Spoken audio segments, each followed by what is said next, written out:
Of course you would.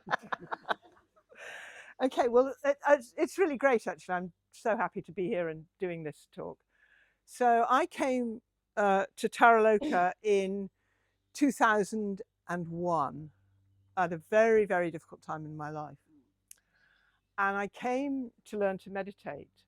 I lived in Shrewsbury, and in Shrewsbury there used to be a Whole Food shop, and they had these flyers because everything was paper.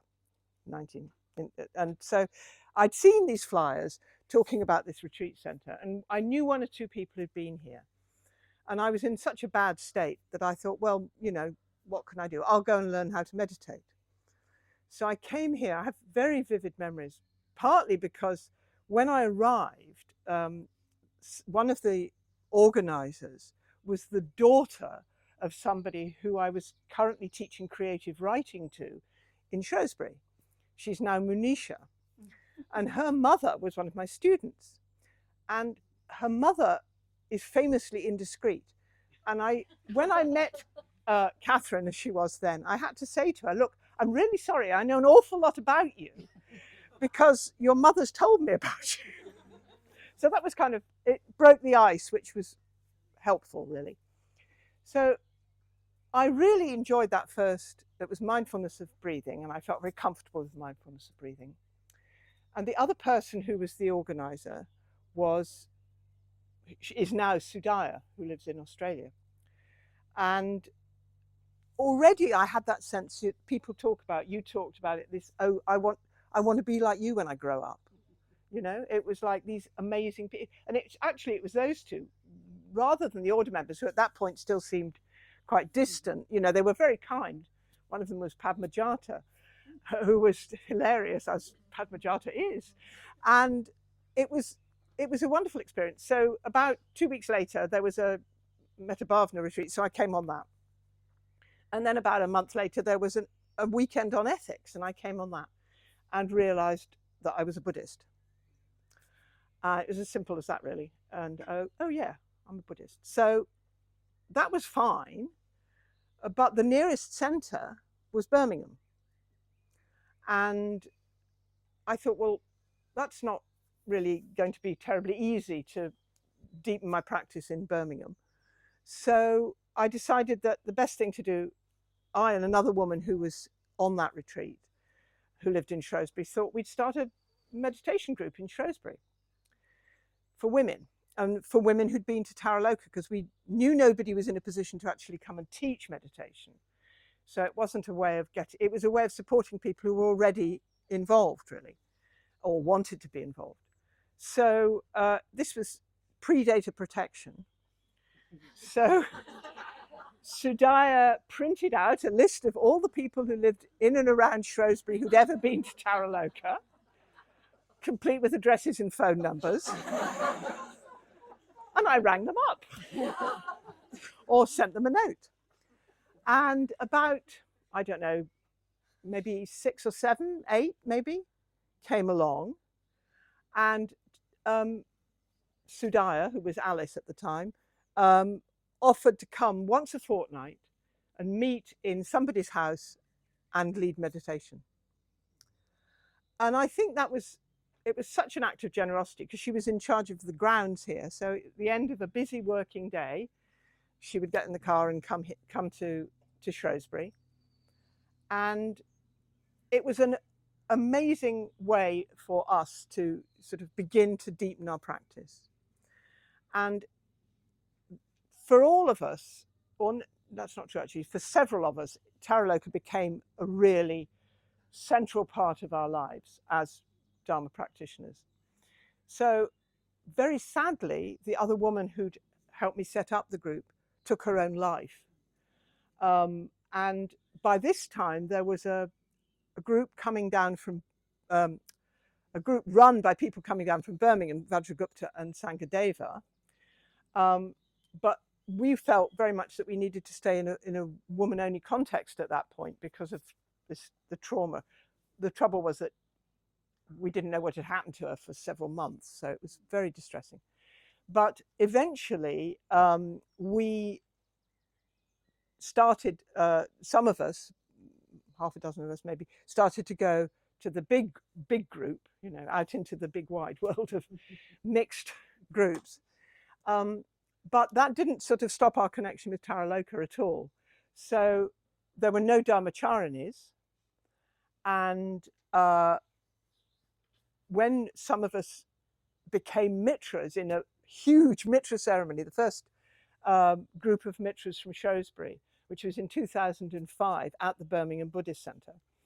By then there were, I think there were about, at that point there were about 4 of us, 4 women and 5 women, and then a bit later another group of people became mitras. And we used to get our sort of nourishment, if you like, or I certainly did, I can't speak for the others, but we used to come here and we used to help, we used to volunteer. But the thing I remember most were the open days. So the Taraloka open days were legendary at the time. They were enormous. They were an enormous amount of work. And I remember, I particularly remember Jyoti Dana making the most amazing scones and Sadanandi making the most amazing vegan sausage rolls. And we all used to stand in the kitchen, you know, preparing this. And then people from round and about would come in really quite large numbers. Yeah, yeah. And I remember Kula Prabha doing meditation, leading meditation in the shrine room and giving talks and taking people round. And it felt like a really important thing. You know, when you're in I mean, some of you are in very small groups, and you probably know how you need a place to express what you're feeling about being a Dharma practitioner, and there aren't that many opportunities. And although Shrewsbury grew and is in fact this weekend celebrating its 10th anniversary as a centre, I mean, it's been a group for obviously much longer, and is a, you know, thriving. In those days, there were just a few of us, and there were very few. Well, I think I was the first person to ask for ordination in Shrewsbury, and there was very few mitras. But again, that was where Taraloka came in.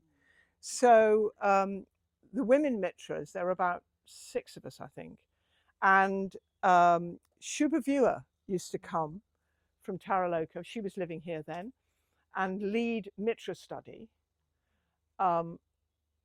with at least 3 of us in the group who were quite skeptical at the time.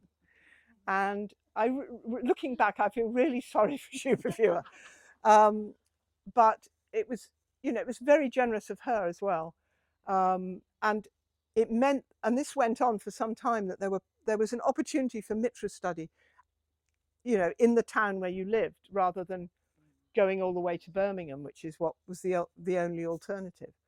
And so lots of people probably don't know about this bit of Taraloka because it was so important to widening the connection for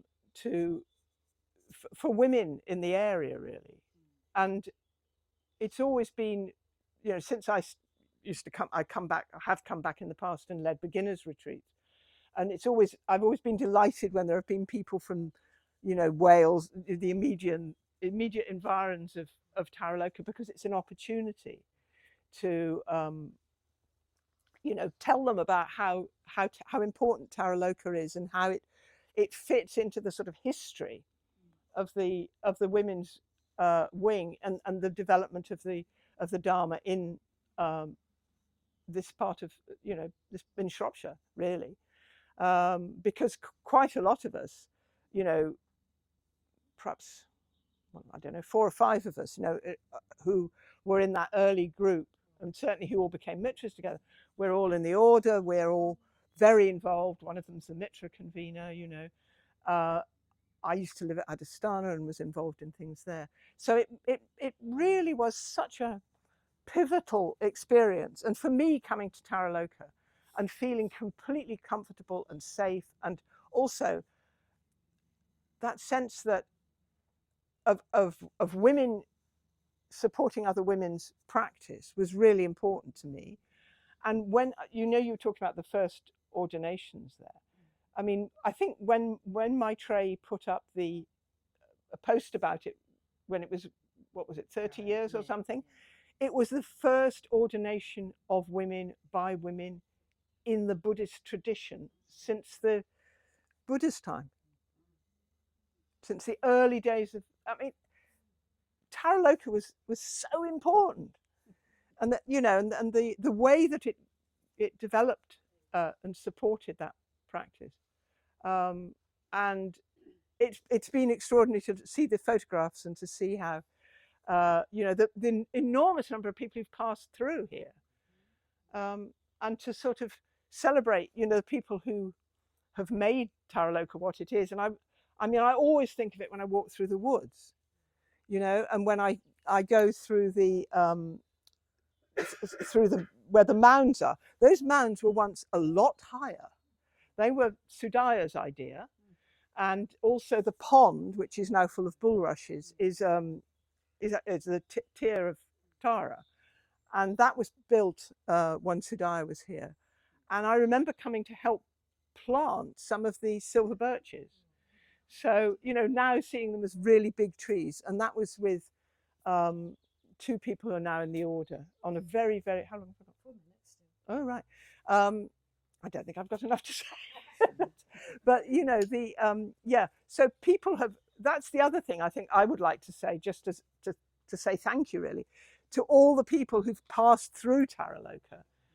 And I mean, I've been coming here now for so long, I've seen it change in so many ways, and I can sort of see whose idea, you know, I know whose idea that certain change was, and, you know, that sort of love and care that's gone into making this such an extraordinary place for women. And I'm just personally just so grateful, because I think if I'd started to meditate and then I'd gone, it was probably 2 years before anything happened in Shrewsbury, I'm sure I'd have gone off the boil.